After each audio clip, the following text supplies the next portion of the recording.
Hello, Brad here, just to say we're super proud that the Friday 5pm podcast is sponsored by the Malt Miller, the UK's best home brew store. We use the Malt Miller for all of our homebrew experiments, as well as tapping them up for advice and binging on their awesome YouTube channel all the time. That's why whenever we release a homebrew video, we put a recipe kit live on the Malt Miller, so you can brew with the exact same amazing ingredients that we did. The same ingredients used by pro brewers.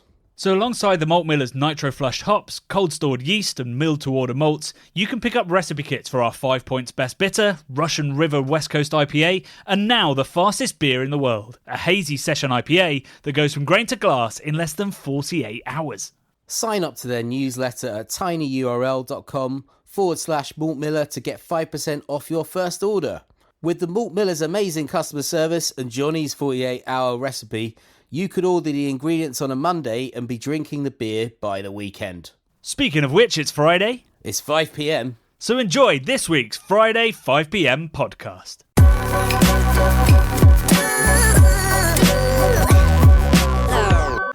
Hey beer lovers, welcome to another Friday 5pm. Brad and I are yet again in separate locations. I'm in fact back in a train station. Nice. I need to stop spending my Friday afternoons in train stations. Which but one I are found you? it's called the. Which one are you in now? I'm in King's Cross. I'm in the Parcel Yard, which is a Fuller's pub. Nice. Where I've just been helping SEBA judge their Business of the Year competition, the Society of Independent Brewers. So going through like different innovations that breweries have been doing. It's been a lot of fun. Cool. Got some worthy winners, but I can't be spoiling that. We'll be spoiling that. Brad and I are presenting the awards in a couple of weeks up in Liverpool. Yep. So yeah, I now know who the winners are. But enough about that. We want to talk about this week's video, right? Right.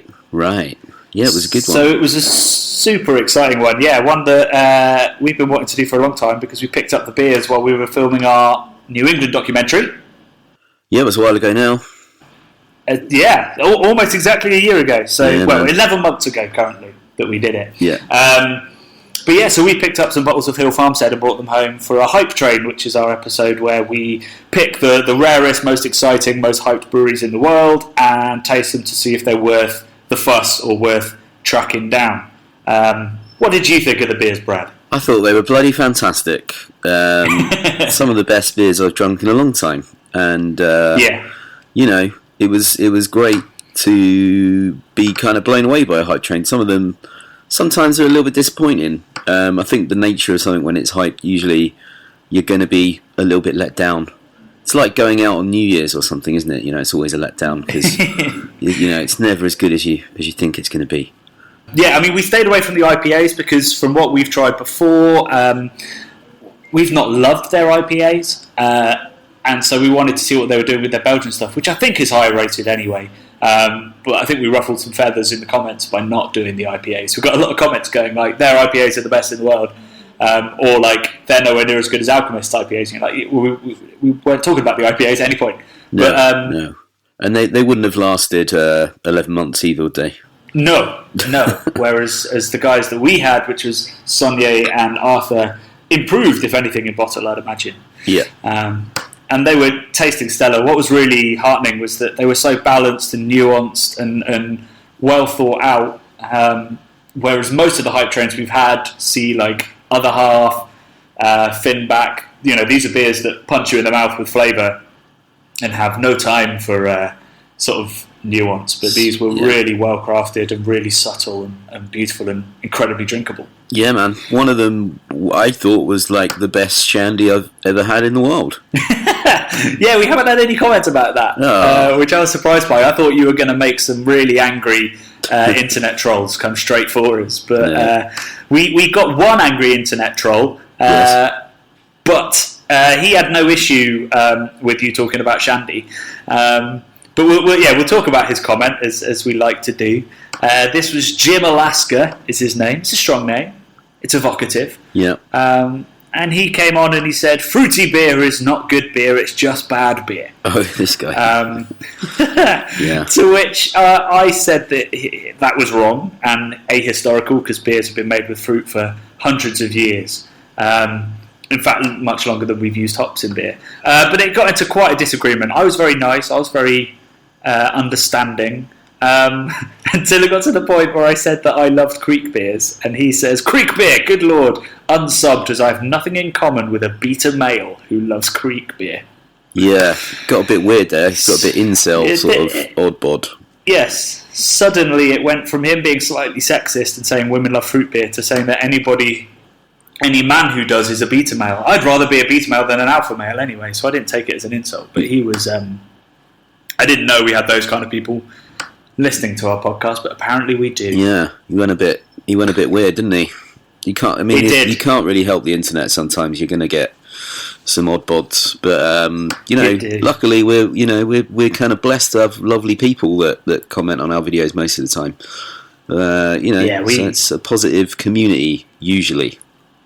Yeah, we had lots of people commenting on that comment as well, agreeing with us. And when we said, it's an honest and open place, please don't be like this, and lots of people coming in.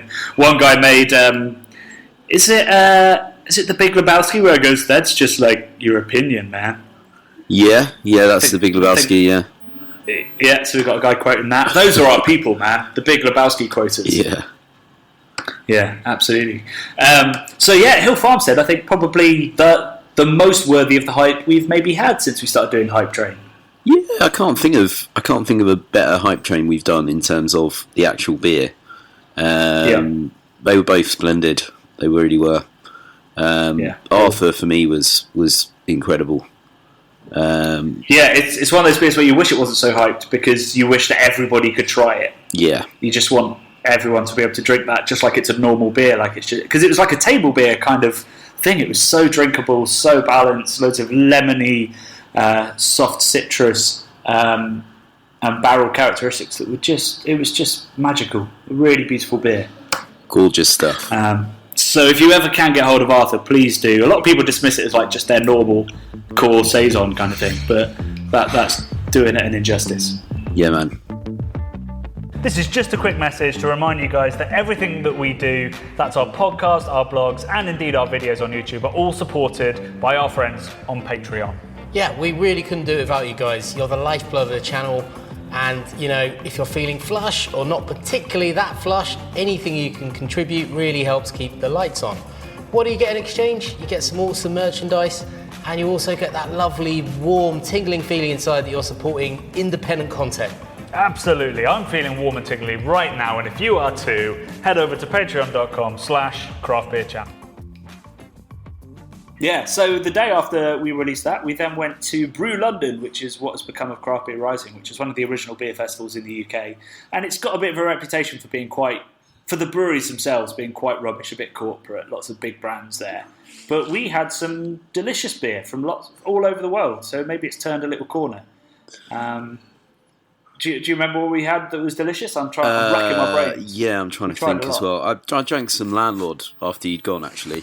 I remember that. Did you? You went to the Timothy Taylor stand? Tracked him down. We drank some great stuff from Virginia. I think they were called... beautiful stout. I can't remember what that brewery was called. O'Connor's, I think. O'Connor's, that was it, yeah. So it was a huge... Yeah, not a brewery that fills you with confidence. No. Name-wise. No, it was great, though. I think it was 11% or something, and it almost tasted a bit like an After Eight mint. Yeah, it was great stuff. And we had, I had the Bourbon Barrel Aged Imperial Stout from Glenafric. They were launching their barrel series. One of our Patreons, much loved Patreons, our first ever Patreon, I think, Glenafric were. And their Barrel Aged Imperial Stout, Bourbon Barrel Aged, was like, it was like Bourbon County Stout good. Really, really special. They also had a 16% Belgian double in rum casks that was like liquid banana, which is kind of fun, but not as nuanced and special as the Imperial Stout. Yes. Dead impressed with Glenafric's barrel range. Another brewery called Apex from Sweden, I tried their IPAs, and they were fantastic too. I've never heard of them. So that was great to see. I think they were on the Crisp stand. Crisp Malt had brought them over to show off what their malt can do. Right, nice. And that was really good too. Oh, and... Melton Mulberry guys. They were good. Yeah, the Melton Mulberry guys. Round Corner. Who Who got in touch with me. I tried their rum-barreled bock, and thought it was really good. Put an Instagram up saying, guys, this is amazing. Who are you? I've never heard of you. We finally got to meet those guys and had some stellar beer from them. And lovely pork pies. Well, I had a pork pie. And lovely melted Mowbray pork pies. Yeah, I snuck one. I know I'm semi-vegetarian, but veggie, mate. Yeah, I broke the rules for that. You know, when it's designation of origin protected pies. Yeah, they were very good. Yeah, when a pork pie lands in your lap, you don't throw it away. That's no. That famous saying. No, for sure. Never look a pork pie in the mouth, or always put a pork pie in the mouth. I don't know.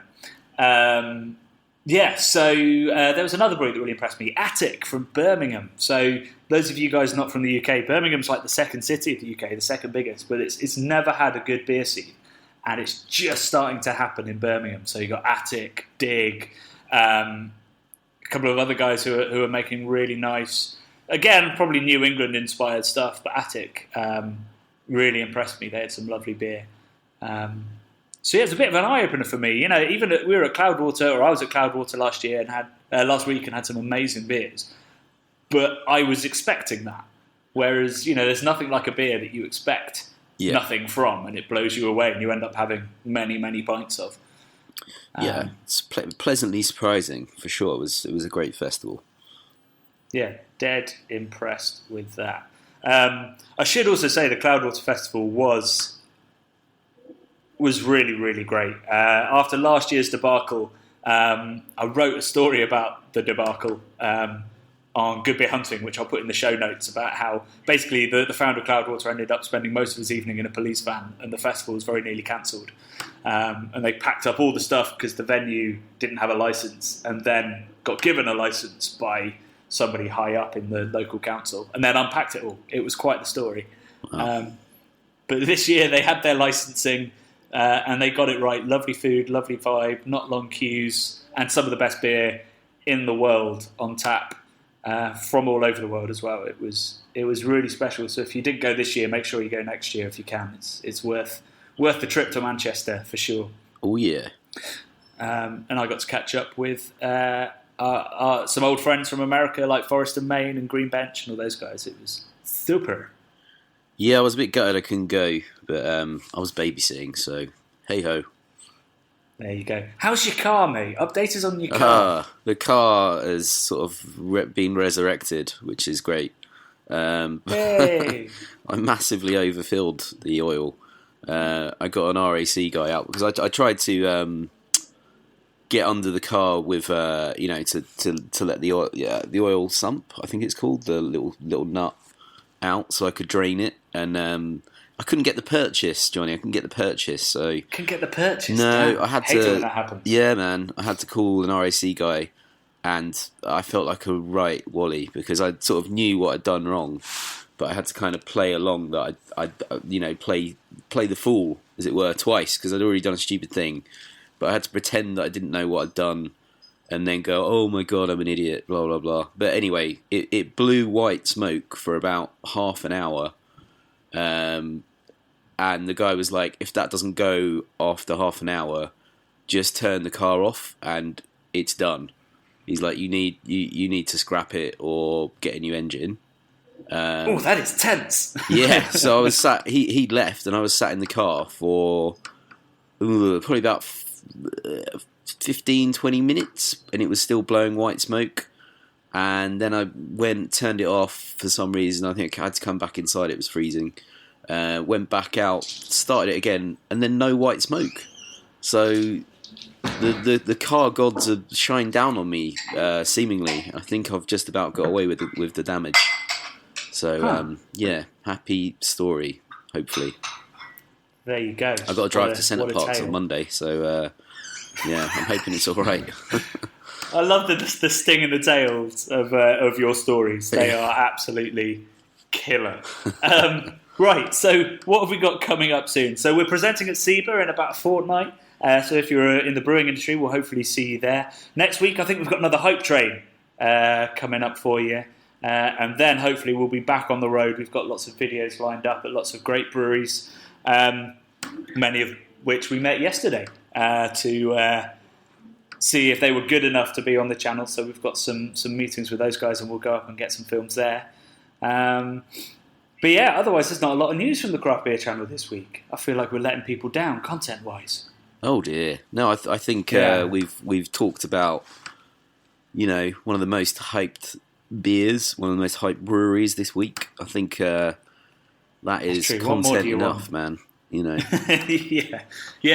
We didn't have anybody write in or send recorded messages for us to play on the podcast this week. So please do, if you're listening and you want to say something or ask us a question, send us a recorded file and we'll play it and answer your questions live on the podcast. Wow. And I'm hoping we'll get some next week. Wow. High tech, wow, innit? says a very dry Bradley. Amazing. Yeah. Wow. Yeah. But otherwise, guys, we will catch you on Wednesday for our next upload and, of course, next Friday at 5 p.m. See ya.